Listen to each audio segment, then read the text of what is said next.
What's going on, everyone? Welcome back to the channel. We are your hosts, the Distorted Theorist, and today, our year-end review. We always look forward to our year-end review, best and worst TV shows, gaming, and movies. Me and Pete, we always like to compile a little list that we don't tell each other what our best and worst was, and we're going to look into the future of this year, 2025. But before we do, as always, if you want to support the channel, we do appreciate it. If you would just take a second to hit that subscribe button, hit that like button, and let us know in the comments, do you agree, disagree, or maybe there's one we're missing off our list. But Peter, I got to throw it over to you. You're the gamer. We're going to start with the games this year, okay? See, now I get to talk. That's right. You get to talk now. So, let the people at home know. I want to know. Let us know what the worst game of the year for you was. So this is a bit of a hard one. And again, this is something that we always find with ours because it's never cut and dry. I've already figured out what yours was. Okay, we knew what that was. So my worst game was something that I didn't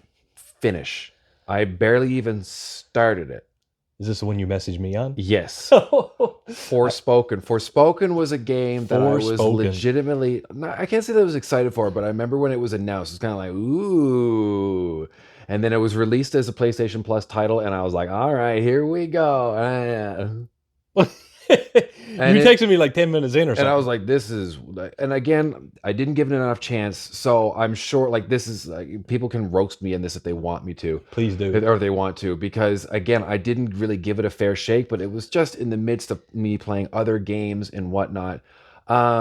Now, I can't remember, but enlighten me at home and those at home. Is this a game that came out in 2024 or before? Because, as you know, this is all about the games we played this year for the first time or what have you. Right? Because you were given a shot because it was on PlayStation Plus. Right, and I'd never played it before, but it came out, I believe, in 2024, but I'd never played it before. So what was it about it that made it the worst compared to... It was just... I mean, it's the worst. We're here to tear it to shreds. It was the dialogue that was at the very beginning, and it was just something that I was in the mood to play, but because again I didn't pay for it, I wasn't like, oh okay, I'm just really gonna stick with it, and it just hit me funny. Again, the pictures that she looks at, it's not a spoiler. She looks at 3 pictures in a case file. It's a mugshot, something else, and then a picture of a baby being held by a police officer, and it says like baby found in subway or sewer or something like that. And she goes, I tripped down memory lane. I'm like, you wouldn't remember that, you were a baby. So it was her, I guess. I don't know. Because I didn't take enough time to figure it out. Obviously I didn't play the whole game, but I will say, as I texted you back, I did play the demo, and I have to agree with you. It didn't catch me. It was not great. I just felt it was very... It looks fun. Like the stuff that they showed in terms of the combat with like even like the graphics do look good, but I've heard that it just...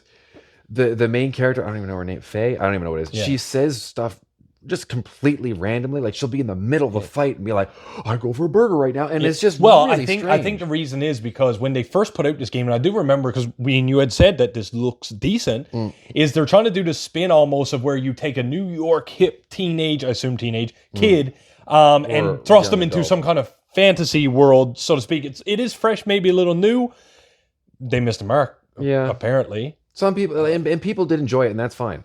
Like, again, that's a big thing about these lists. There's stuff that we're going to like, and people hated, and there's stuff that we didn't like, and people liked, and that's fine, too. This is just our opinion. Well, so that means that you're going to have to come for us in the comments. Speaking of that. What's your worst game? So, speaking of things that people are going to like, and then I dislike, and I want to precurse this with my worst, before I tell you my worst, is that it's not about the game itself, but I am going to get into it. The worst game is the Pokemon trading card game for the mobile Pocket. Really? Okay. Okay. Now I know it's a mobile game, but again, I think I know why you don't like it. Pay to play. Why? I mean, Pokemon trading card. I know. Yes, from a company standpoint, I get it. Pokemon trading card game, Peter, came out on Game Boy. Was that before the actual like Pokemon? What, it was Pokemon? Well, no, it came after. I think probably Red and Blue or whatever. Okay, but it was the Pokemon trading card game, and I never forget. They give you the decks. You could pay to win. You beat people. You get cards. Same premise as this mobile game. However, it's kind of like Gwent. Someone actually did the math or whatever calculations, and apparently, if you do not pay to play, in order to get every card in the game, it would take you 2 years, and that's only in the first set. They now have a new set released So what was happening is I was playing this game. I was enjoying this Pokemon. I love Pokemon, right? It was cards. I love cards.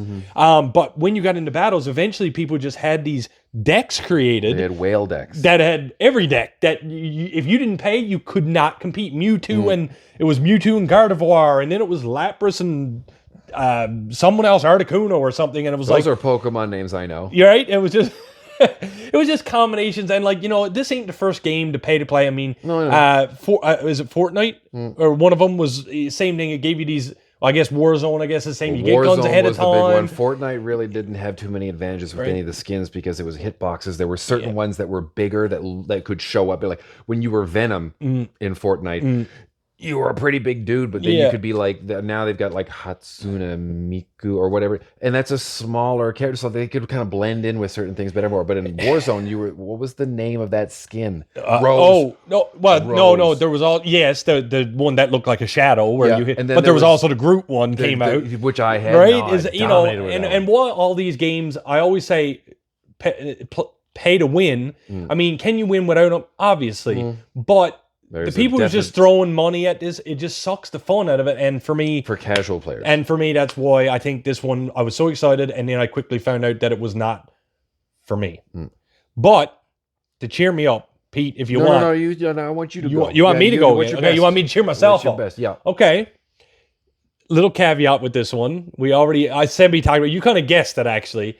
My favorite games of this year were not ones that came out this year at all, but I did get a chance to dive into them, and I'm going to start with Tears of the Kingdom. Now, this was in our list last year, or my list last year. It was your best end burst. It was. But I want to talk about why it's the best, because I put this game down for like a year. I picked up the save file, and it was like September. No, it was probably like September of last year or something. And I never did finish. I'm a huge Zelda fan. I actually felt disappointed in myself. I was like, why didn't I never finish it?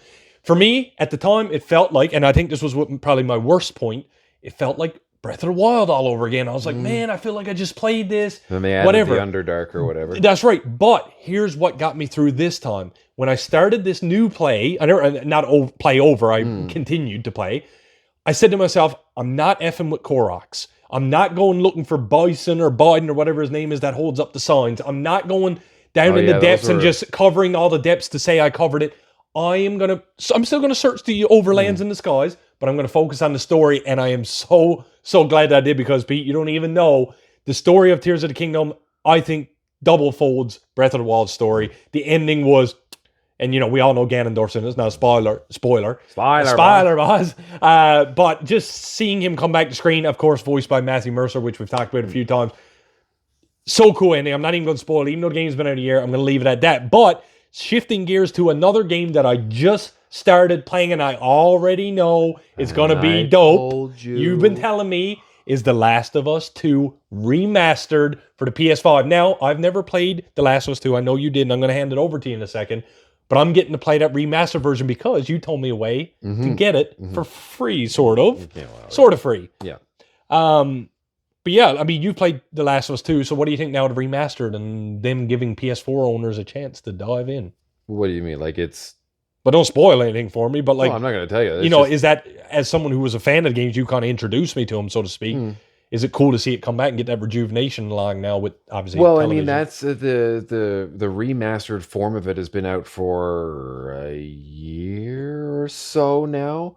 And like I own the remastered version of it because I own the disc version of The Last of Us Part 2, which is how you get the remastered unless you want to buy it because you get paid $10 or $50 to do it on the screen. Yeah. So I haven't played it again. I'm planning a new playthrough soon because we'll get there. And like I'm looking forward to doing it because when I found out, I was like, well, this is actually going to put this right at the beginning of everything now. So, as someone coming in, I'm coming in on the remaster version straight up. Is that good? Do you think? I'm waiting for that text. Yeah, I'm waiting for that text to go, whoa, and there'll be more. Listen, I told you off camera. I just got to the ski resort. That's all I know. There's a snowstorm. There's clickers, or not clickers. What's before clickers? The runners or whatever. Just the infected. Yeah. I'm fending them off now. Basically, I literally just started just before. Actually, I had one night, Christmas night, I think it was. I started, and I think I'm going to like it. So I'm ready to get into it, especially with the future. I keep telling you to take up golf. Anyways, so, well, over to you. You know mine now. I kind of had a little duo, but what are you thinking? So mine was a tie. Because you're the gamer. Well, I was. I'm not as much anymore. I'm trying to cut back. I just finished The Witcher 3, but that's been a 10-year journey. Anyway, so my game of the year, actually one that came out this year and is one of my games of the year, is Star Wars Outlaws. I'm a huge Star Wars nerd, and I was very reserved. It wasn't even cautiously optimistic about this. I was just cautious about this game because Ubisoft has not had a great history over the last couple of years, and I was very, very worried about Outlaws because they were going to take my beloved Star Wars, which hasn't had a great track record as of late. Skeleton Crew, amazing. And when they were going to do something that wasn't related to trilogy characters for the most part, and put someone that's in a non-Jedi role, so again, out of the Survivor and the Jedi series, that I was like, how is this going to go? I was very intrigued, watching the space battles and the stealth and everything. And there was some early reviews that came out like, but once I started playing, and this was before even the most recent patches that really changed the game for the better, from what it sounded like, what a Star Wars game it is. For finally, I could actually be in a game where I'm like, hey, I just stepped out. I'm gonna hop on my speeder bike and I'm gonna go rob someone, and you would just do your thing, doing like not the Kessel Run, but you're doing like you're smuggling. You're doing like, I feel as if I'm in a Star Wars movie, but I'm an extra, and it works so much better for that. And Kay and Nyx are great little characters, and I haven't played for a while because I wanted to see what the DLC was like, so I could just kind of continue with it. But I'm very much looking forward to diving right back in. Now, my other game of the year was a complete surprise. I was not expecting this to be as good as it was. It blew me away, and we actually covered the trailer for it. Was Indiana Jones and the Great Circle. I knew you were going to have this on your list because you've been talking about it for like last couple weeks. When that came out, again, did I pay for it? I paid for Game Pass, so I got it. If I wouldn't have known how good this was if it wasn't for Game Pass. Yes, Reddit talked about it and everything like that, and was going and through all the comments and whatnot. I have never experienced a better way to be Harrison Ford as Indiana Jones. Troy Baker does an amazing job. I felt all the punches that had the same sound effect and had the weight behind them that you would from an Indiana Jones movie. All the action sequences, all the puzzle solving, because everything in Indiana Jones from an hour and a half to 2 hour movies, everything. Yeah. But now I get to experience it at my own speed. So I managed to, and I did. I got every achievement that I possibly could. I got 1,000 gamer score, one playthrough, got all the ancient relics, did all the puzzles, did all the cogwheels, found all the places, killed all the people, and you get to fight the Nazis. And well, you even said it was like a POV, like Tomb Raider or Uncharted, but like first person. Yeah. And just the which tickle my fancy. I mean, I love both those games. So. But I can't praise Troy Baker for the work that he did to sound just like Harrison Ford. It was. I'm not even going to attempt to do it because there's no, like, he wins. Like, he gets it right there. And the opening sequence is, again, a video game version of playing the beginning of Raiders of the Lost Ark. Where does it have a time? I don't mean to embellish. 1937. Yeah, but like in the movie lore. And is it related at all? I can't remember. So if I remember the timeline correctly, come from me in the comments. I'm the guy on the left. I'm pretty sure in the actual timeline, it's Temple of Doom, Raiders of the Lost Ark, and then The Last Crusade, and this takes place after Raiders of the Lost Ark. Okay. Well, that was a big game for 2024. Now, as gamers, we always look ahead to what we want to see in 2025 that we know is coming out, maybe even a rumor if you want to go there. But for you, what is on the horizon? Because I know you're taking a small break. Like, you know, you're slowing down a little bit, but you say those big titles are ones you're going to get. What are you waiting for? I've got two. And there's more, but these are just, the reason that I'm really looking forward to these is because they're very close. Avowed is coming out February 18th. And it's basically Obsidian's, I'm going to say it's a Skyrim-esque game. So it's an action fantasy RPG. But in this time, instead of having like 25 different races, you are a human or you're an elf. And again, I don't know a whole lot about it, but if the gameplay that I've seen is, again, you're getting your hand with your spell, and then you can have you can do your bow, you can be a stealth archer, all these different things. I know you're fighting some kind of diseased creatures that are like covered in crystals, I believe. I don't really want to get more into it because I don't know too much more about it. Yeah. I want to go into a So blind. it's a peak of interest, basically. Yes, it's got my interest. And there's another game that's coming out. We don't know when. It's called South of Midnight. It takes place in You're throwing me way off guard here. I These know. are new ones. This is good. It's a game. I've watched the trailer for it, I think in the summer. It might have been a year ago that this trailer came out. It takes place in the Deep South. And again, it's kind of fantastic in a way. The main character, she's searching for something, or she's trying to solve a mystery. She rides around on a giant frog, and there's all these other like woodland creatures that have been like, I should go back and watch the trailer to have more information on it, but I keep waiting for a release date announcement. There's also Outer Worlds 2, but that's coming out later. Well, it's funny because I find with games, trailers are tough because you almost don't want to see. Like, ooh, this looks good. I'm going to stop watching now, or at least watch it once and never go back to it. Yeah. Which is kind of the problem I'm having with my favorite game that I'm looking forward to this year. And I've mentioned it to you a few times, but I keep checking the website for updates because it doesn't even have a release date yet. It just says spring. No, well, Tomb Raider is a rumored one I would love to see. But this one is a little Claire Obscure Expedition 33. Oh, right. I know am nothing the about best. this. You don't. The best game of all time for me is Legend of Dragoon. Oh, I thought you were Big Kane's Legacy. No, Legend of Dragoon. And there's this game coming out. It's a turn-based RPG. It's called, I'm going to remove Declare Obscure because that's almost like a subtitle. It's Expedition 33. All I know is the graphics look sick, in actually very reminiscent of Forspoken's whimsical kind of effect. Particle. Particle. Yeah, it kind of looks like that. But what that actually is, it's like paint smears, because the premise of the game, from what I gather, is there is a paintress, which is like an entity or a deity. A paintress. Every year or something like that. Again, I've tried to stay away from some of it. She comes out and paints a number on this rock, or whether it's religious or whatever, and whatever number she paints, that age group dies or withers from the face of the earth, basically.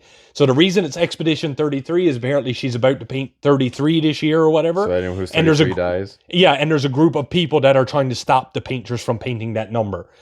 It's a turn-based RPG, but it has in-game real-time button mashing, we'll call it, that has to happen during your attacks. And if you hit them all at the right, meter or whatever, you complete your task and get a bigger oomph on your attack, and you can parry in live action. It's like, it looks dope. That's all I got to say. Like you see that in like the Paper Mario games where you could like charge your attack as you're doing it to avoid things, and if you did that, you got a bigger. Pretty much, yeah. This one's like you might have a 5 swipe sword attack, and it's like 1, 2, yeah, you know what I mean? You got to time it right, and if you hit them all, they're probably like demon sword, you know what I mean, or whatever. It looks really cool. It's piqued my interest, kind of like Biomutant did way back when. Yes, I don't give titles outside of Metal Gear, Tomb Raider, Zelda, Horizon now much of a chance, but this is one that is on the radar, and I hope it's on yours as well. I want to move on to television. Okay? The games, we've put to rest. I'm happy with that. We got a couple in the chamber. We had a couple good ones this year. Let's talk television. I got to get negative for a second. Okay? I'm going to start with my worst television show, and it might come to a shock and is a little out of the chamber. Okay? WWE Raw this year. Okay? Sure. Wrestling. We're even this channel is all about keeping it real. It's about the obscurity. Okay? WWE Raw. For one of the biggest years that WWE in general has had, of course, there's been the McMahon conflict and all that, which I'm sure you've heard somewhat of. They got the McMahon show. They've been doing wonderful, wonderful things for wrestling fans like myself, okay? Deep cuts. They literally just started a couple days ago, for anyone who is a wrestling fan. They have partnered with Netflix. The very first Raw started on Netflix. It was beautiful. It's good. It's great. The pay-per-views are coming there. I heard that Hulk Hogan got booed out of the He stadium. did. It was a glorious moment because... for reasons. But where SmackDown, okay, which is the other WWE show that comes on television weekly, thrived mostly because of a name you probably know, Roman Reigns, and the Bloodline saga, for anyone who knows what I'm talking about. Raw, I felt, had nothing. I mean, it was a show that's 3 hours, as where the other one is 2. And I had to suffer through a lot of them, and I had to record them and watch them later so I could skip the boring parts. And it's not something as a wrestling fan I want to do, but I had to because I felt like the characters were lackluster compared to SmackDowns. When they had moments on pay-per-view, sure, but again, that's removed from the show. Raw as a television show. So basing it on that, I'm looking to the future. Netflix now has Raw present on there. Triple H is now 100% in control of not 100%, but he's mainly in control of what's coming on television. And I think there's big things to come, so I am looking forward to that. I'm sorry, Triple H. Peter, enlighten us. So my worst show, now I have a hard time with this because ultimately, if the way that I would look at this is I generally, I want to finish a show. Mm-hmm. If I don't like it, I'm not going to finish it. Mm-hmm. So it's really hard to kind of gauge why I wouldn't like something because it's just it just doesn't capture my interest. Right. But something that kind of... This is probably the worst show that I got as far as I did in it. I still didn't finish the show, and I need to go back and finish it. Even though it was bad, you're going to try to finish it? But it wasn't bad. Okay. It was just something that was kind of like... It was bad to a lot of people. Okay. And it was confusing to me because it changed a lot of the bigger picture. I think, because I haven't finished it. Star Wars, The Acolyte. Oh. So now, you're giving Star Wars the bad. But again, it's not because it's a terrible show. Now, people are going to come and like, it's a show that's very confused. Okay. It's a show that had a lot of promise. It took a few confusing turns. They killed my favorite character. Okay. So I'm never a fan of that. You're not Game of Thrones. You don't need to do that. If people like him, you keep them alive. Is it true you can cut your hair with a lightsaber? Apparently. You should be able to anyways. It's freaking plasma. But not the way that this character... I don't even remember the characters' names. They're twins. One's bad, one's good. And then there's a... And then the good one starts to become bad, and the bad one starts to see the good, and it's a whole thing. I mean, it's strange for me to even sit here and listen to you, I'll say badmouth, for lack of a better term, a Star Wars. Like, you've kept up on all of them. I mean, from Obi-Wan to Obi-Wan. Bad Batch, that's out now, right? Skeleton Crew? Yeah,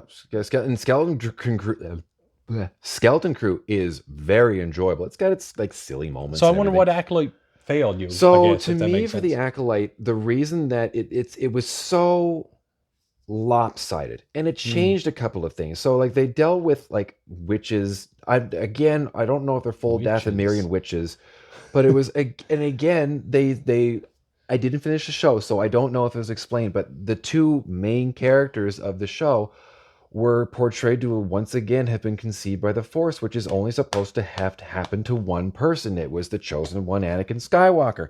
Again, I'm sure there's more immaculate births that are in the whole Star Wars universe. But then, like, that storytelling side, part of it I found so lopsided. And then there were other characters that were just like, again, just one-sided and like didn't make sense the way they were doing things. But then the action was off the chain. The main bad dude, again, brought something to this show that I've only seen in the Star Wars video games of long ago. Yeah. They brought cortosis in, which is a material that is resistant to lightsaber strikes besides another lightsaber. So he's got his helmet. His helmet is made of it, and he wears a gauntlet. And if a lightsaber blade hits off it, not only does it block it, it shorts it out so then it can't be used for a certain amount of time. It shorts the saber itself. Yeah. Oh. So that's how he's able to overpower a number of characters. So to confirm, really it wasn't nothing to do with like the quality, like the production value of the show. It was more or less storylines and character creation. All over the place. Kind of, yeah. And I don't know. But again, there were characters that I really enjoyed. The main character from, I can't remember his name, but the main character from Squid Game, he plays a Jedi in this, and I really liked his character. And there was a lot of supporting cast. I was like, why are you here? And I need to go back and watch it. So this is my caveat. It's not that it was the worst show, like, oh my God, I'm just going to tear it a new one. It was just the worst show because it's partly my fault for not finishing it because I can finish it.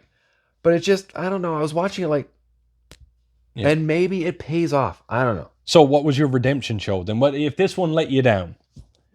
Check it up. Did I have two? Okay, yeah. I had 3. But okay, so but it's my honorable mentions that are a tie, and which is Agatha All Along. Oh, Okay. so good. And Arcane 2 season 2. You What is did say series you 2? liked that one. Oh yeah, but it wasn't my number one. My number one is based off a video game, Fallout.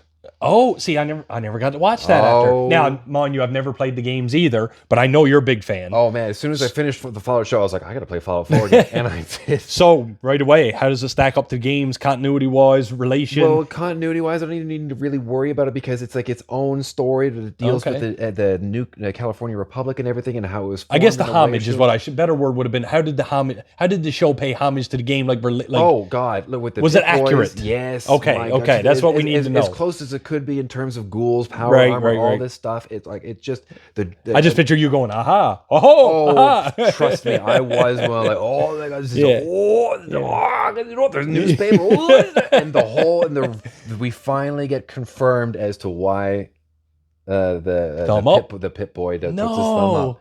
Even I know about that, like about the thumb up. I mean, not the reason. And that's what it is. Is if the atomic cloud is if your thumb blocks the atomic cloud or the mushroom cloud, you're in a safe distance. If you still see it above it, you're dead. That makes sense, though. Right? Cool way to tie it in. That's what it was. So there was the reasoning behind it. Why is he always giving a thumbs up? Well, now, was that the actual what the Fallout designers intended with the first couple of games? Who Probably, knows? though. Maybe, but and the characters that were in it, oh, okie dokie. It was such a good show. I was having a blast.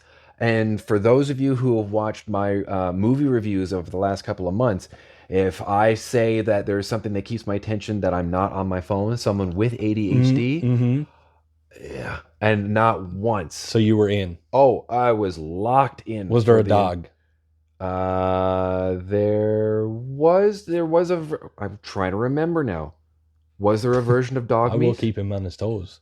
I think there was a version of dog meat, but I don't think it was actually Lucy's dog. And what's that armor again that they wear? Power armor. Yeah, and that was in it? Yes. Oh, okay. Very many. There were many versions. Remember when we interviewed that cosplayer who had one, or you did? Twice. Yeah. Twice we did. And Brotherhood of Steel was in it, and that was done really well. And the labs as to why, because again, the whole lore behind that's Fallout. Great, go watch it because they're working on season 2 right now. Oh my God, New Vegas. Is that actually what's coming? Yeah. Okay. Mine was good for, I'm going to say, very specific reason or reasons. Do I know what your favorite show is?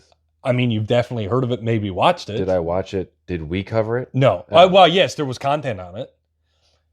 X-Men 97. Oh, yeah. I think I watched that. There's a reason, okay? I know why. You might know why. I mean, if you do, it's cool. Because I've heard you talk about this. This was a cartoon or animated show, if you will, from Marvel Television or Marvel Animation. It carried weight. It had, I've heard, yeah. As a cartoon, it had stakes, which is weird when you're an adult watching something like that, especially a continuation of a 90s cartoon. But that's why it was made. It was made for the fans. It was made for people like me, my exact age group. And I got to talk about it. Spoilers off the table because it was last year, technically, right? No, I haven't watched it. Seriously? I have watched none of it. Well, the Gambit episode. I know about that. Man, my jaw hit the floor. I don't know how the reactions over on the channel. Okay, go check it out if you haven't. For episode 5, remember it.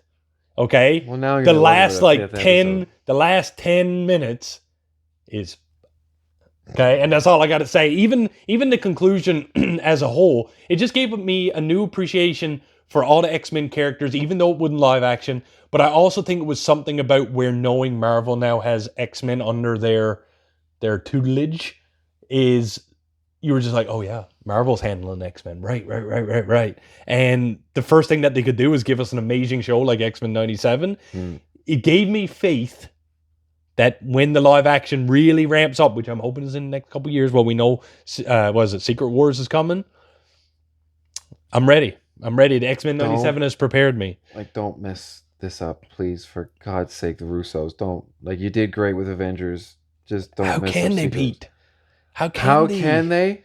I can think of about 80 million reasons why. Yeah. If you know, you know. I got to look to the future now. I know. X-Men 97 was great. 2024 was a great year for television. Now I'm starting to get excited. And I'm starting to get excited for a reason. For the show that I'm looking forward to in 2025. I think I know what it is. Because I started playing the game. Oh, never mind. So now I want to see The Last of Us Season 2. HBO obviously is dropping teaser. Well, they already dropped a trailer, which we reacted to over on the channel. Check it out. But they also dropped a little snippet. You watched it off screen because we talked about it. We weren't really and you were like, what is this show? I'm like, oh, I know everything that they're showing so I here. kind of stayed away because I'm still playing the game. I'm in early territories. But it was a minute little snippet of like, it's coming in April. So we're only like 4 months away. It was like 20, 25 seconds of like new footage and everything that I saw, and I was like, Here's the thing. The reason why this might be, I'm going to say is my most anticipated show, even though I'm not deep in that Last of Us lore yet, is season 1 got me. It was like, I played the first game. I've seen the season 1. The accuracy, Peter, the accuracy. I know. That they took, like there's videos on YouTube where someone takes game and show side by side. It's parallel. I know. That's all we ask for in these type of things. Like when a show or a game is made into a game or a show, just accuracy. That's all we want. There's a clip from that little trailer, and it's like a second or two long. And I'm not going to tell you what it is, but it is frame for frame from 2. And I was just like, well, I do know in the first trailer, the part where the fence tips over and the walkers are getting at her and she's crawling. That has already happened in the game. And they're smashing. Yeah, because I already just did that. I had to crawl through. I was like, oh shit, that's from the trailer. She's like going up against them like that. Yeah. So I was like, oh shit, that's from the trailer. So I was like, it's cool now that I got that. But what I'm really trying to do is bang out The Last of Us 2 Remastered. Take your time. I do, but I want to go into the show after the game so I can be like very fresh. You got time. You said you got 4 months. I got 4 months. I'm going to try to bang it out. Don't bang it out. Take your time. It's a game that you can't rush. All right. I'm going to listen to Peter one time and one time only. But I also want to listen to what is your most hype show anticipated for the coming I am very much looking forward to The Last of Us 2. Okay. But there's one that I'm looking forward to. And I'm honestly surprised that you didn't say it. And I'm wondering if you kind of forgot about it. Okay. Because we generally don't stop talking about this dude. And he's making a resurgence. Daredevil Born Again coming in March, and I cannot wait. Is it still 18 episodes? I need to know. I think they reduced it. Yeah, I think because they've rewritten a whole bunch of stuff for it. But it's. I am with you. I am with you. One of us is going to have to cover it. Yeah. But what are we excited for? What are you excited for? Daredevil. Of the fight scenes, I want to see those long corridor fight scenes where it's just continuous shots. Bit of blood. But this is the thing, because I'm pretty sure it's going to have an M rating. Like, it's going to be Daredevil. It's going to be gritty. It's going to be street level. It's going to be everyone beating the absolute piss out of each other. And we're going to have the Kingpin back, Vincent D'Onofrio. Yep. Such a good Jonathan shot. Barthel returning Punisher. Yes. John Bernthal, yeah. And I think Bullseye is going to be in this as well. I'm never going to remember her name, but Foggy and that red-haired lady. Jennifer. The D&D master know, lady. I'm so sorry. So sorry. Do not come for us when we ever meet when you come to Sci-Fi 2026, we'll apologize. But I'm excited that Marvel had the knowledge to bring back characters from the Netflix. Well, they had to. And Punisher, there was nothing wrong with the Netflix one. So why change it? There was with one. Danny Rand. I loved Iron Fist, okay? You like Saw. I am on record telling you I loved Iron Fist more than Luke Cage or Jessica Jones. There, I said it. Your favorite film franchise is Saw. Speaks for itself. Just saying. You look Swedish. I know. But no, what in all seriousness, what is it that is giving you that feel of like, this is going to be good, I want to see it? Like besides there, like, what is something that's going to make this stand out against the other Marvel TV shows, I guess? Because it's street level. There's no magic. That we know of. Well, no, there shouldn't be. But like very similar to Echo. Yeah. Which was all right. Yeah. I didn't hate it. It was all right. But like they're bringing back the fight scenes, and they've said that they're even more brutal than the fight scenes that were in the Netflix show. And I really enjoy as Daredevil, as Charlie Matt Cox. That's his name. There's reason there's two of us, Peter. You just bounce something off me, all right? And I always enjoyed his portrayal, and everyone. Daredevil was the best series, followed by Luke Cage, then Jessica Jones. Jessica Jones and Luke Cage were very close. What about the Defenders? You gonna leave that out? Well, they're all there, yeah. Justin. Yeah. It was good. Yeah, it was fine. I'm talking about the characters. Okay. Punisher was also dope. To see Jonathan Bernthal, whatever his name is, return. Whatever his name is. Okay, Well, so when you come to Sci-Fi on 2027, you can let him know whatever your name is. Well, I mean, pronunciation-wise. It's just John Bernthal. Oh, yeah, we're on first name basis. Great Punisher. I mean, he did an amazing job. But I am interested, like you said, I want to hear those bone cracks and stuff. Brutality. The grit. I need Marvel grit, brutality. that's the word. In the series, before we move on, though, I do want to know, prediction, theory, if you will, do we want to see and will we see any Marvel heroes from past? Like a Spider-Man, Tom Holland? No, I don't think anything street level. I bet you there'll be mentions. I Blade. Bet you. No, they're not. Mahershala? No, they're not gonna put him. No, no. Sure, why would they put him in that and they still can't even figure out the script for the movie? they're on their fourth director now. Oh, man. Don't get me wrong. I want to see a Mahershala Ali. Mahershala. I really want to see Blade. Yeah. Let me put it that way. I'm very interested. Get working on that, please, Pete. If you can't, because we'll just finish it for you. Television. That was Lots of shows. It gives a chance to embellish on heroes or characters over hours of episodic joy. But let's get to the real bread and butter of what we do here on the channel. Okay, so now before we get into this, do we want to go toe for toe for our worst? Like, what's your worst? Yeah, my worst, your worst, and then what's your second worst? the third worst. Yeah. So not the worst. No, yeah. We're going to start from our third worst. So what's your third worst? Well, with movies, I want to explain. Okay. With movies, a movie is a series of frames that are moving for a long time. We are with movies because it's our bread and butter. We've selected the 3 worst movies of the year that we watched and the 3 best that we watched. I think our we're 3 worst are going to overlap. You think so? I don't know if they will. I really don't, because I know your brain. But you want me to lead it off? Yep. You're not even going to see this one coming. I bet you I am. The third worst movie that I did not enjoy this year, and I only watched it like a week and a half ago. Oh, okay. Longlegs. Oh, right. The Nicolas Cage scariest movie of the year. It was not even scary at all. I don't know what the point of the movie was. There was like 2 gory parts. The rest was like, well, I was like, it was okay. So can I make an? I was way overhyped for this by other people. So okay, what's your definition of horror? At least jump scares. At least. Oh, so a version of them. The cheapest form of horror. Well, I'm just saying, grotesque mutilations would be something. See, what would you consider horror, and why would this be that? So me, horror is the traditional sense of something that is more psychological and the reason I'm going to say this, and there's nothing wrong with your decision because everyone has their own version of we what listen horror is. And we don't judge. So you want grotesque, you want stuff, you want hostile, you want gore porn. Sure. Well, yeah, maybe not to that extent, but a little murder a little bit. I don't know. So to me, that's not horror. That it is to its perspective. It's like, oh, I'm gonna look away because that's kind of like what certain like other films would be doing. But like, I went to see Nosferatu, which is a great movie. I didn't include it in my thing because I saw it in 2025. Wait, so when did you see Longlegs? Did you see it before New Year's? No, it was before New Year's. Yeah, I said, you said a week and a half ago. Well, this is the 8th, so yeah, a week and a half. So it was literally after Boxing Day. Yeah, yeah. Fair enough. So, but the reason I'm saying that is because, again, everyone's definition of horror, to me, traditional horror is something that you're unsettled and you're uncomfortable. And Nosferatu had that perfect thing, is watching Nicholas Hoult when he's being interviewed initially by Count Orlok, and you can see the fear in his face. There was not one point in that movie where I was like, oh mercy. But it was a horror movie through and through, for sure. But again, and I agree with you, but Longlegs did not unsettle me. And that's was Nicolas Cage's Longlegs character very unorthodox? Yes. And like, if I seen the man in person, like if he was stalking me, would I be scared? Yes. But I just didn't feel like the movie gave me a sense of urgency or a sense of, like you said, unsettlement or fear. It was just like, okay, there's a religious aspect to this. Oh, that lady just blew someone's head off with a shotgun. That was kind of gross.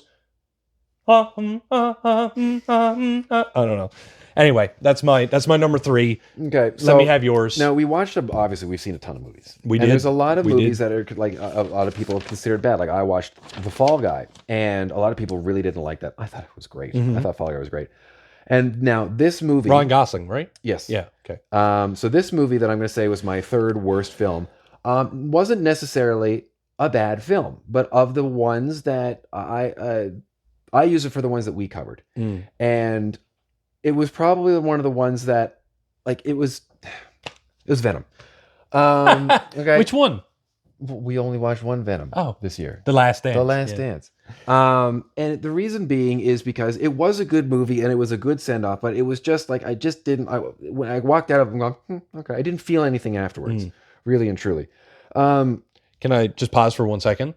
Venom Last Dance was my second one, so okay. we can just chat this out. We can just chat this out. So, like, I really don't feel that Venom got his due. Agree. Because use Sony. So it's there. Tom Hardy was an okay Eddie Brock. He was decent. Yeah. We'll give you that. The way he was, I don't even really remember much of Let There Be Carnage, but the way he was in Venom, where he was, oh, the symbiote, and like that, like, okay, that was good, because that's how you're going to deal with the first time dealing with that, and then kind of coming into your own, and then fighting your other symbiote buddy. And then there was Carnage. And then there's The Last Dance, where he's like, I'm coming into terms with, we may not come out of this. So it's almost like just the whole movie's kind of dealing with like a suicide mission. Yeah. And like, I kind of got it from that point, but just the way that, like, the supporting characters were, because, like, this Venom, and they're like, who are you? I do not care about any of you. And here's the other thing. Even though it's in the title, Venom The Last Dance, the moment he started dancing with whatever her name was, Mrs. Kim, whatever, that's how much I cared, was just, I was like, what are you doing to such a great Spider-Man villain? And saying that, even, you've said it a million times in our reviews and reactions, they cannot truly make a rogue gallery movie without the Spider-Man. Like, it's just so hard. Like, you see Venom, you're like, I want to see him fight. I want to see him have that reaction. No, he's just talking the whole time. Like, there was like two fight scenes in all of Venom. He needs to block out the spider sense. We need because I need webbing. I need to see him. That's what I'm saying. And on top of all of that, they gave us, and spoilers be gone because the movie's been out for a little while now. They did this big allusion to New York City. No, to New York City, going to New York. No, well, that too. I don't even go there. It never happens. And it never happens. Like, it does, but it doesn't lead where you think it's going to lead. And like, it might have saved the movie. Have they thirsted us the whole movie like they did, and we ended up at the end of New York, and you just seen, or like I used to do that. Yeah, or whatever. Fine. But they left us completely hanging, and we know now it's because Sony was on their way out, in some ways on their own suicide mission, I guess. But also, like you said, Null amounted to what? Nothing? And they keep saying that now, apparently the big rumor is that Null is going to switch over to the MCU. I'm like, why? Yeah. Why? Yeah. Why do it that way? He's the last symbiote. So if you're going to do, well, I'm the symbiote king. Okay, well, what about the other symbiote? Oh, I don't know what you're talking about. I came from a different universe. Yeah. You need Venom. You need Anti-Venom. You need Miles. You need all the other spiders. You know, I don't know. But anyway, that was, as you may have overheard, that was also my number 2. So I segued in with you because there was no need of us rambling on about Venom the Last Dance twice, I'll tell you that. But that means you got to give me your number 2. Absolutely. Number 2 worst. My grandmother died on that vacation. And I never saw her again. I knew you never seen her again because she died. Because you are... Kraven the Last Hunter. The first Hunter. Kraven the Hunter. Kraven the last movie in the Sony Cinematic Shared Universe. Good God. Aaron, love you, babe. But... wasn't bad. I'm going to before you rip it, Aaron Taylor Johnson as Kraven, not terrible. But not great. Not great. He's got a mortgage to pay. But not terrible. But anyway, go ahead. Why was it not great? I mean, I know, but maybe they don't. Watch our review. It was just not like, oh my God. Yeah, 5 bad guys just came into the office. How do you know they're bad guys? They're dressed in black. Are you profiling? The dialogue that was in this was... And Rhino. What? I completely forgot about this part until Reddit reminded me. What was this? What was that whole... Remember that? When he freaks out? He's mad. His buddy, as a henchman comes in, the dude that wears the same tracksuit the entire movie and comes in and is like, yeah, they got away. And he just goes... I did see somewhere, I think it was Reddit, that Dude's got he a was the bad- most comet accurate rhino we've seen on screen, though. Apparently. Because we've got 2. I don't know. We've only had 2. We had Paul And why did he have a Giamatti, colostomy bag thing the whole because it keeps him from having real bad eczema. real bad. Real. I don't. The movie had no context, okay? It would have had no. There was no. Russell Crowe was great. You did. You said he should have been Craven. He was good. And Aaron Taylor Johnson, like, I mean, he, like, just being the aloof, like, yeah, I can climb a building. Yeah. Cool. I don't know. His parkour was kind of cool. Yeah. Like I said, and the fight scenes, like the action, I'm like Tom Cruise. the action sequences weren't bad. It was the movie's heart that really, like, just let us down. There was no reason. But again, Rogue Gallery, no spot. And that dialogue. Oh. Someone didn't write well with that one. You got to wonder, like, I would love to see what was cut out, what was changed, what the original idea. Because again, they keep doing this in trailers where they showed in the trailer Craven in his friggin' leopard lion suit coming out with the torch. And there's the spear and everything. I'm like, oh, no, never happens. Spoiler. No. Which, aren't we allowed to sue them now because they didn't show us something that was actually like that? Did you know that Craven hates spiders? Because he hates spiders. Because he said that once. That was his fear. That apparently. was it. Too bad nothing happened to him when he was to his mom when she was researching spiders in the Amazon. But you know what? There was one movie that I feel was worse than all of that. I went to this movie expecting something. I know what you're going to say. I went to this movie, one of the characters playing a character that I was really excited for this actress to play. Was I there? You were there. Because this is my number one, is it? Too. Duh. Joker Foley, I do. I don't even call it Joker 2. The hell with that. That doesn't even deserve that. I heard this is how it began. I heard is it your number one? Yes. All right.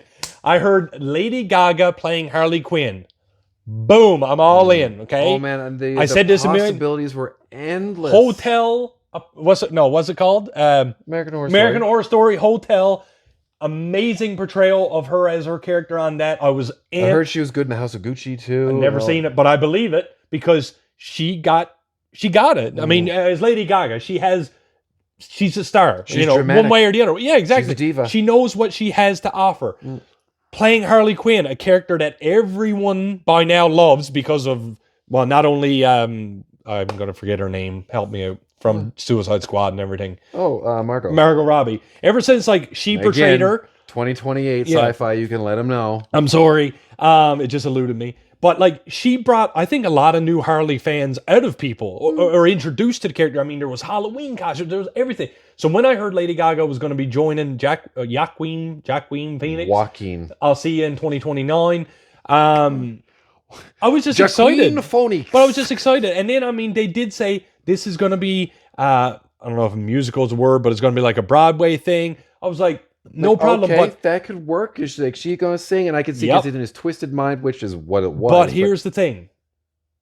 It was almost the whole movie. There was to me, there was no sustenance. I didn't care. Like, I was halfway through the movie. I'm like, why do birds sing? But again, like, the numbers were coming through. I was like, I get it. But then, like, there were certain, like, I could have lived with the music if there was a true movie behind it. But I felt like we were just going in circles. It would just run in circles with no story. And I think the reason that this was so disappointing was the first one was such a hit. And like, it didn't even need to be like, oh yeah, we're in Gotham. Yeah. And this is a guy that's calling in the Joker. We don't need Batman. We don't need Two-Face. We don't need funny enough, a movie that would have worked as a rogue gallery without the superhero backing it, right? They did it right. It was just its own like origin story of the Joker. Cool. Amazing. And now we're going to do his trial. Oh, this is a week? Oh. Yeah. And then the ending, I don't even... And I don't... listen, and I know this is part of the movie and everything like that, but like, it was the weirdest sex scene. I don't go to movies for sex scenes. I really and truly don't, but I was just like... I went to see Baby Girl the other night.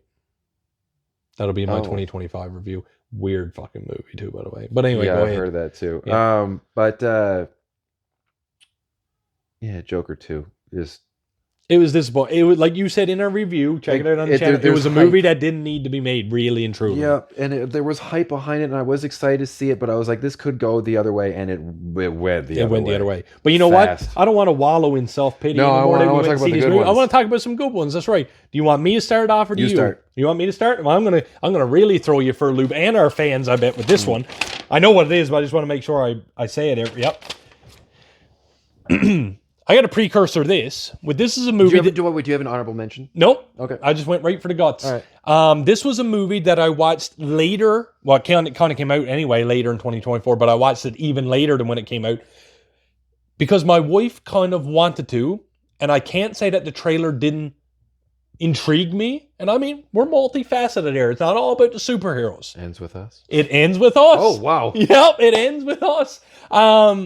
Thought it was a great movie. Wow, there's a lot of controversy going on. Now there is. Now, at the time when I watched it, there was nothing, but now a lot has come out with Blake Lively, and I think his name's Justin. Justin Baldoni. Anyway, but yeah, my wife wanted to go see this with the girls, actually, I think, but then something got shagged up. No, they did go to girls. Sorry, me and the wife were going to go as a date night. Sorry is what happened. Then the girls, my wife and your wife and the other two, got together and they went as a group. She said it was a great movie. I don't know if Ashley went, but they were supposed to. But anyway. They said it was a great movie. So I said, I would have went to watch it. Instead, we went to watch something else, whatever. So anyway, when the movie got released on streaming, I said, there's that movie. She's like, I'll watch it again. It was good. I'd like for you to see it. I said, no problem. She takes enough for the team. Trust me, my wife does. So I said, I'll watch one with you. And I was phone down, like you said. I was watching the story. It was a little bit of romance, a little bit of sexual foreplay in there, plus a little bit of a deeper meaning for anyone who has watched it. And I think it carried a little extra weight because of the story that's being told. I have two daughters now. So I think there was something in there that maybe resonated a little more with me nowadays that might not have back then, had I watched it like a couple years ago. Great acting, I thought. I mean, Blake Lively is always a great actor, of course, the wife of our friend, Ryan Reynolds. But I don't know. It was just, it's kind of the epitome of it had a purpose. The story had to be told a certain way. And it's one of those movies, it didn't really double back on itself, as I do like, but there was things that... Callbacks. There was callbacks. The perspective you watched the movie in for the first hour and whatever, there was things that happened that didn't happen the way you watched it first and were told that in the end. So I was like, that didn't really happen. This happened in that scenario. And like, you realize that there was stuff going on mentally, we'll say. What's your number 3? Anyway, that's one out of the box for you. I didn't think you'd see that one coming. We went to see this. We did? Yep. Okay. And this is one that I would fall under my definition of horror as well. Ooh. It's now streaming on Disney and Hulu if you're an American viewer. Oh, you got me tossed now. Alien Romulus. Oh, God. Damn, I still got the butterflies in that the gravity. Like, I mean, again, because you gaslit it. Well, you gassed it, not gaslit. You gassed this up like way before it came out. Because I was not aware. I didn't even know this was a thing until this year. Like, oh yeah, there's a new. Because I think you messaged me like, oh, there's a trailer for a new Alien movie. I'm like, oh, what? Because you knew about the show, Alien Earth. Yeah. You were talking about like that, and I was like, no, there's an alien like Romulus or something. Yeah. And you were like, I think you even said Romulus was the name of the ship or whatever. No. Romulus is the space station for the thing. But anyways, so I was intrigued right from the get-go, and the reason is because the director, I'm going to butcher his name, so 2031, we'll see you, Fede Alvarez. He's done a bunch of horror movies in the past too. Lights Out and Don't Speak, Don't Breathe, one of those. Okay. If it's Don't Breathe, that was a good movie. I think it was. Anyways, so like his grasp on horror is good, and he's also someone that has said that like I like to do faithful recreations, and he's a big fan of practical effects, which was heavily present in that movie. So when I heard he was going to do an alien movie, I was like, oh. So I better see some real face huggers. I better see some real xenomorphs, and I better just see something that was just like going to blow my mind in terms of sequence. And check. And what was that sequence? I mean, the movie's it was a 0G sequence that was done with someone trying to avoid ick. Yeah, I'll just put it that way. Towards the end, not the original one, the secondary one, because it happened early on as well, and because they kind of, we better watch this because this happens, and then. They use it to their advantage, right? Yeah. And like I'm a big fan of the Alien universe anyways. I like it's the perfect Well, it stood the test of time for one. it's the perfect weapon. That's what it is. It's like everyone that tries to use and utilize this thing ends up getting killed anyways, getting ganked. Alien, mwah. Aliens, mwah. Alien 3, mwah. Alien Resurrection. You know, and then Don't forget AVP, my favorite, Alien vs. Predator, which, just to segue a little bit, Predator Badlands is supposed to be launching this year, so we'll definitely be looking out for that. So there you go. But anyway, carry on. And like I just love the series and I love what they did. And again, there's some relatively now they're not. When I say they're unknowns, they're not unknowns. These actors and actresses are part of movies that have been around for a while, right? And they've made a name for themselves. But they weren't like, oh, it's going to be Tom Cruise, and it's going to be Michael Fassbender. Like it's. And I love that when a big franchise lets middle range actors, will say, no offense, people play. Yeah, let's people play. Exactly. Like let's give these people who's watching this familiar faces that they can relate to an offbeat show from Netflix or whatever, but not big enough that it overshadows the rest of the cast, which is something that Alien Romulus done really well. And the ending was strange, but it leaves it open for a sequel, which I believe they're going to work on. And I'm pretty sure that the creative directors have said, and you're going to like this, there's going to be an AVP. Oh. They're going to meet. They're apparently going to work their ways to actually, they're not going to force it to be something like, oh yeah, we're just going to have an AVP. Like it's going to be something that's going to be like, there's going to be things that are going to be set up and certain things that will be, and it could be a part of Alien Earth, which is something I'm looking forward to. And we know how Prey turned out, which is, for anyone who don't know, a Predator prequel, I guess, or what have you. It's a Predator movie. That's it. Yeah, it's a Predator movie. But I'm also a fan of Freddy vs. Jason. I love that movie too. So when they take two genres that are so closely related and mix them together, I'm all in. But I am curious, what would be on your list, Alien Romulus? Like, what would be better than that? So this is weird because this has an honorable mention in it. And the reason being, it's weird that I'd be doing an honorable mention for a second spot as opposed to like, oh, I shouldn't have made the list. But no, but these two movies. Actually, there's a lot more parallels, but the more I think about it, there's a lot more parallels between the two that I'm actually I realized when I first picked them. They're a tie, honestly. I saw one of them with my wife, and then you and I saw it in theaters, and I was like, I loved it. Dune 2 and Furiosa, a Mad Max story. I would have seen Furiosa. Dune 2, art. I can't comment. You take the reins on this one. Oh man, the way that they just I gotta watch it again. I need to watch Dune 1 and 2. Just like if there's a super cut out there somewhere that's in 4K, gimme, because it's so good.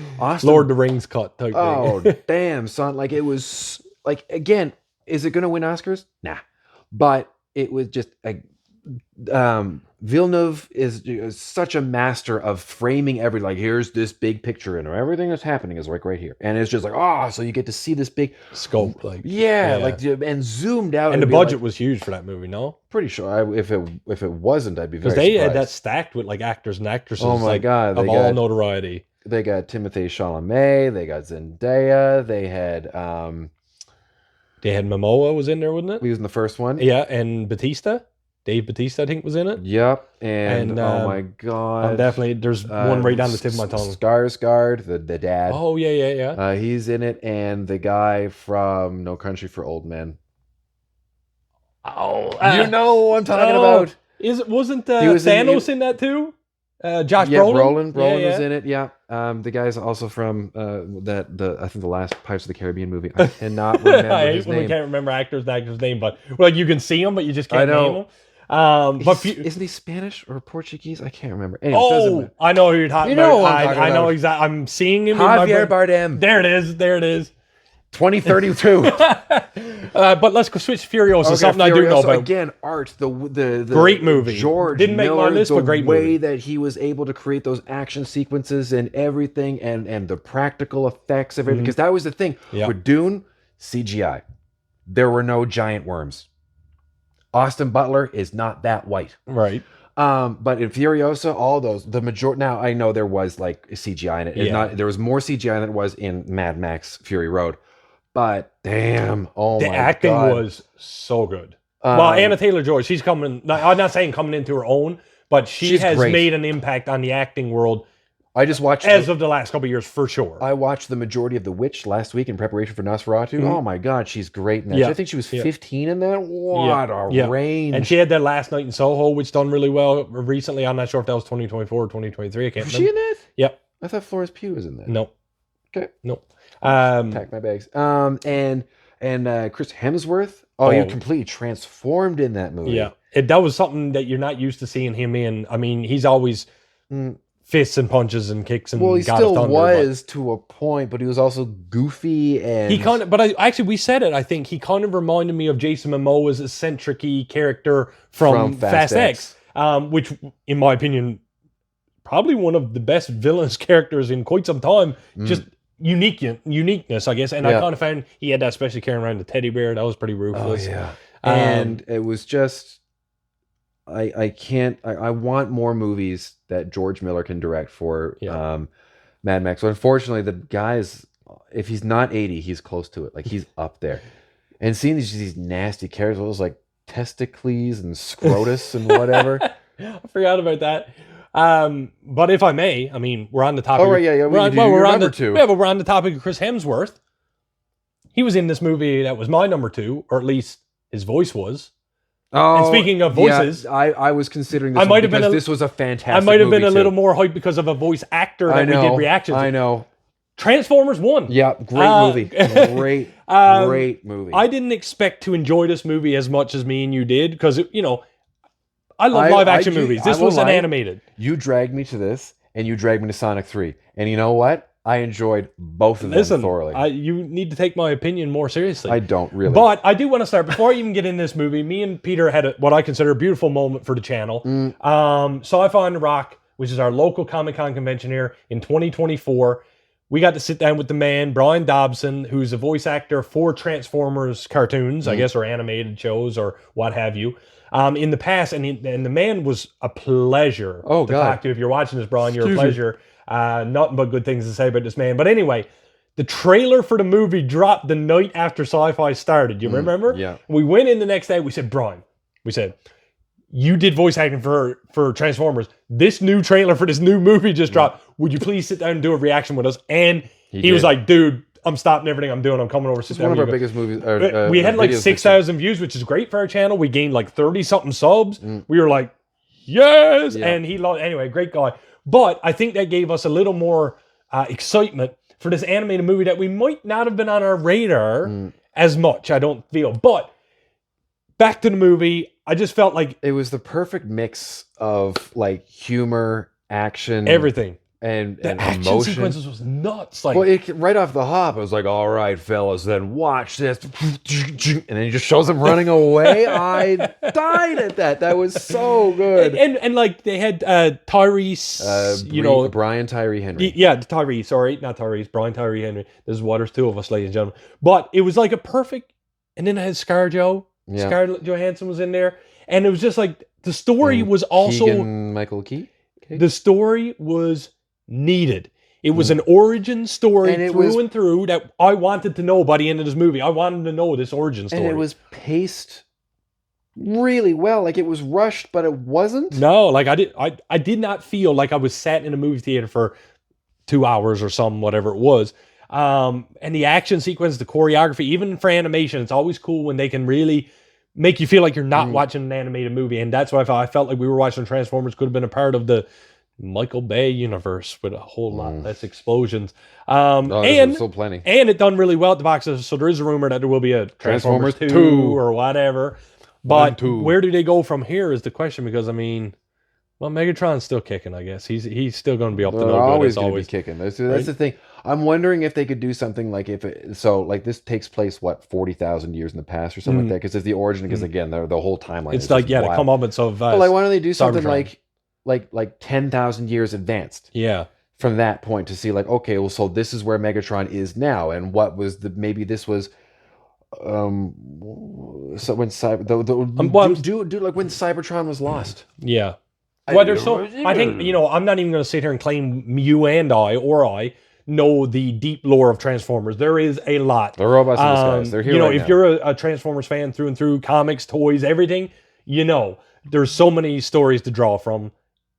And I'm excited to see those now. Because I think this was like, I don't think this was an original story. I think this was something that was adapted from certain comics. There was, I think, homage to it, because I think someone in the comments in our video told us that. Yeah, I think there was like an 8-paragraph long thing or something like that. But, and this is the part of the video where we're at our number one. I would throw it over to you and I would say, Pete, tell me what your number one was. I'm pretty sure. But, what? You're pretty confident what? That my number one's your number one? Because your number one, I think, is going to be my number one. I'm going to fight you now. Deadpool Wolverine. I mean, there's no other one it could have been. And I know this is going to be a cop-out for some people. They're like, oh, yeah, because they did the whole thing. Like, but listen, this really... I don't want to hear the word cameo porn. I don't want to hear it, okay? No, this movie really gave me hope for the MCU. And just for the fact that... Wait, are you saying it's a turning point for the MCU? You never said it was. Okay. Just saying. Okay, go ahead. The fact that... like there, I don't even know what I'm trying to say in terms of like, I don't know how much creative control was given to Ryan Reynolds and the team. I think a lot, personally. I'm sure it was, but they still had to clear things through Feige, and there was only one joke that really he was kind of like, oh, and that was the cocaine joke, or cocaine spiel, and it was probably the first heartfelt Marvel film that I have watched since No Way Home. And the movie felt like someone cared. And whether that was Ryan or Marvel or whatever, or someone Hugh cared or when anything. Someone cared when they made this movie, and that's truly what it came down to. Hugh Jackman's Wolverine got the proper don't get me wrong, Logan was great. I loved Logan, and that was a good send-off. And they had to tear that to shreds in this, and they literally did. But in a way that no one cared. No, like in the sense of no one cared. It was completely distasteful, but done tastefully. It was. I agree. It was. It set the tone for the movie. Every hit that was made in this movie that you think from like, my God, it was just done the right way. Welcome to the MCU. We're at a bit of a low point right now, and they got away with. But the fact that Marvel was like, yeah, you are. It was almost their way of telling everyone we fucked up. And I think that was part of the reason why they were able to get away with so much. Is like, if it fails, it fails. If it succeeds, it succeeds. And it did. It was the second highest grossing movie of the year. Besides behind Inside Out 2, which I watched last week. And you know what? That was a pretty good movie. But it wasn't as good as Deadpool. But, was there a lot of cameos? Yes. Did that probably add to the legacy of this movie? Yes. Yeah. Is it what I wanted though? Yes. Yeah. Like I wanted that. I didn't go in theater being shocked by all the cameos. I knew there were going to be some, and I came to see them. Who is your dialect coach? The Minions? And the fact that this was a superhero movie with comedic elements and our entire group. How many of us were there? There was a lot. There's you, me, Ashley, Zach, Matt, Deadpool, Zach. Was there just 6 of us? I thought there was someone else. I feel like there was so many. Anyways, we kept leaning over and looking at each other in each joke because we wanted to see if it was hitting. Yeah. Like our buddy Matt, there's Matt who is the Deadpool, and then there's our buddy Matt who is our Deadpool guy. Big beard. And the fact that we were looking when he was coming out of it, and he's not a big fan of superhero movies anymore, and he came out of this like, And going back to our other friend Matt, who is the Deadpool connoisseur here in Newfoundland, if you will. It was great to work with him too, and we had a really, not that we don't have one now, but we had a very close working relationship for a couple months there because he did a reaction with us. Check us out if you want to see that. He was with us at Sci-Fi doing some stuff. I walked around downtown with him, got some great knitting content. And we got one of our first major events at our local mall here or shopping center where they basically gave us free reign with Deadpool to advertise this movie and just have fun. Yeah. And that was what this movie I think was all about, was just grown-ups having fun, really, and like let you just do your own thing. And it's again, Hugh Jackman loves Wolverine. Yeah. And Ryan Reynolds loves Deadpool. Are we going to see more of them? There's rumors flying around that we're going to see a version Doomsday or Secret Wars. Yeah, and I want to see. Even if I don't get another, I would love to have another 20 Deadpool movies, just because that sense of humor and that styling of action, everything works well. But I'd honestly be okay if the next 20 Marvel films had Deadpool show up. I don't even care. If it's by just the a way, cameo. he did show up in What If Season 3 after in the end credit scene, just so you know. Oh. There was like nothing big. It was just like a blip, but it let you know that he's still around. Oh, he's got to be. And because it would be foolish, Kevin, for them to leave this by the wayside. There's a chemistry between Deadpool and Wolverine. There's a reason there's a new Deadpool and Wolverine comic coming out. I just so much good. want more. I want Deadpool and Wolverine 2. I want Deadpool and Wolverine 3. That was the other thing. I finally got to see a raw Wolverine. The only thing, and I know, like, this is a family channel. I understand this, like, you know, but the fact that we only ever got to hear Logan in First Class go fuck off. That was it. And I'm trying to remember. Did he really curse in? I know it was gory in Logan, but did he like? Oh yeah, no, there was curse words in that. Was he? Oh yeah. I'm trying to remember. I'm just trying to blank. up to. But like just the rawest Wolverine, which is exactly how I would expect in his him element, to be. man. Hugh Jackman was in his element. Oh, very man. the Wolverine reminiscent as well, which was his prime in my opinion.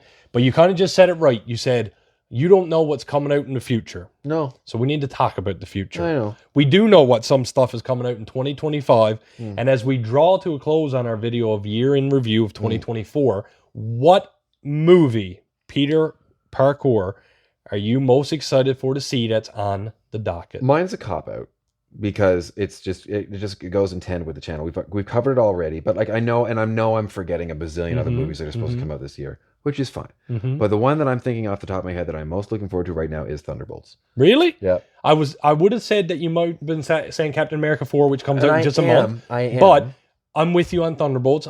It's going to be a team-up movie. Yeah. Never hurts. And that's what I love. And I'm a big fan of Florence Pugh, especially what she did with Yelena's character in Black Widow and in Hawkeye. Well, I know you're kind of touching on it, but yeah. So what is your definitive thing that why is this movie the one out of all that are coming that you want to see it? Team up again. The going on with the Deadpool and Wolverine. It's the people interacting with each other. I want to see if they were able to capture that kind of that spark of a team up movie that doesn't need to be an Avengers movie.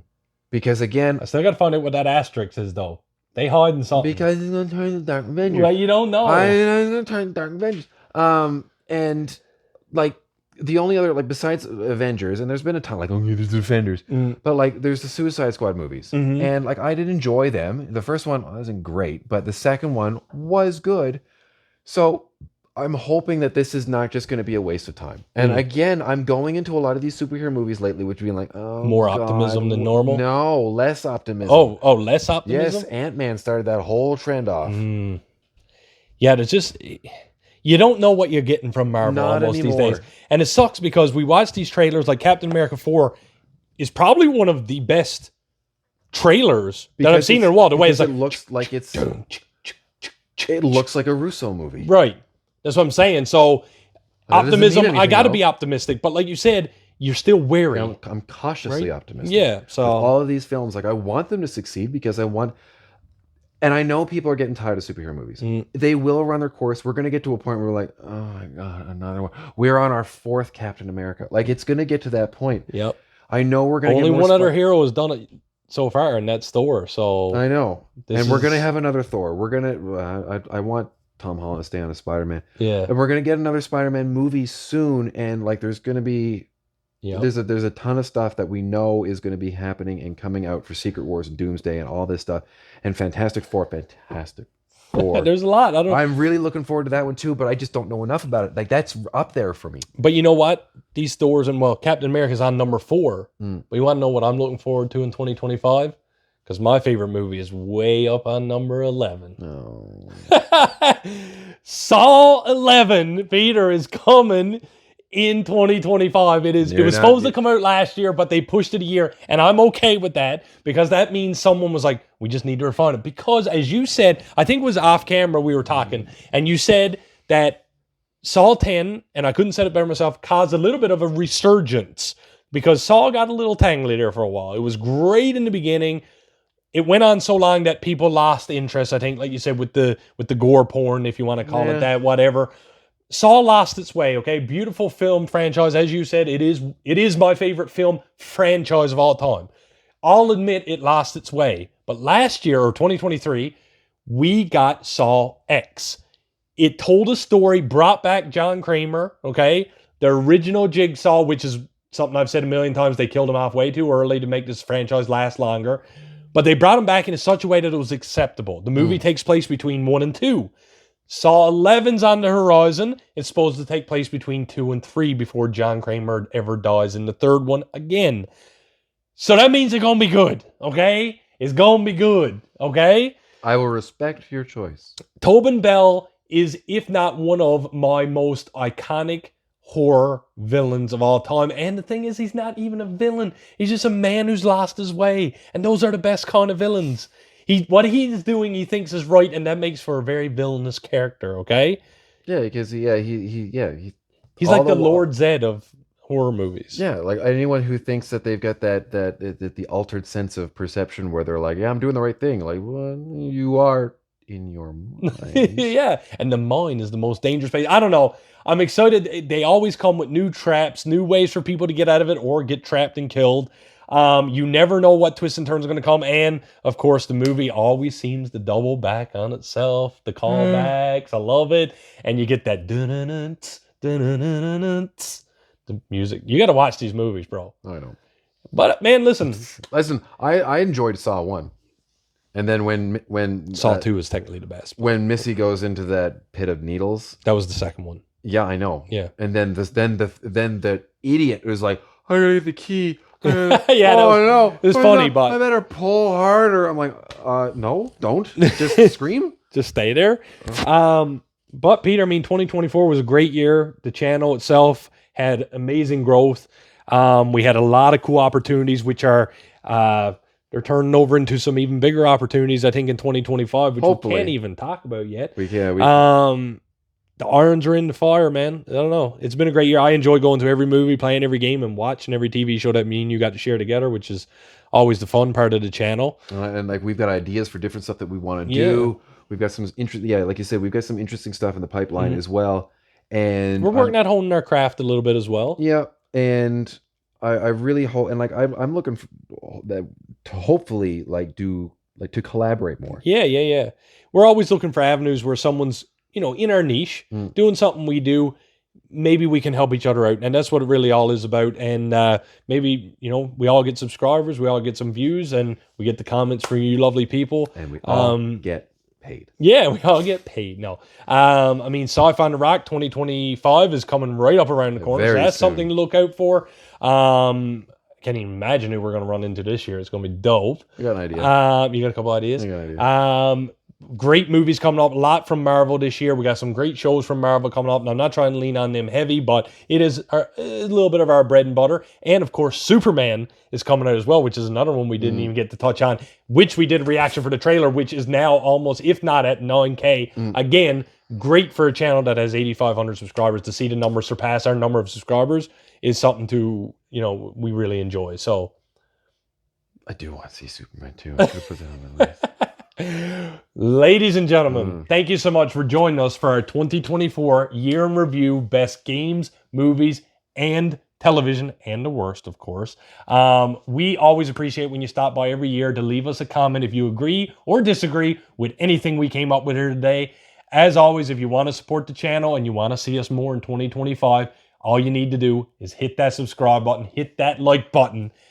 And Peter, with that, I am the Rio Jussy. And I am looking forward to 2025. Oh yeah, what I gotta say?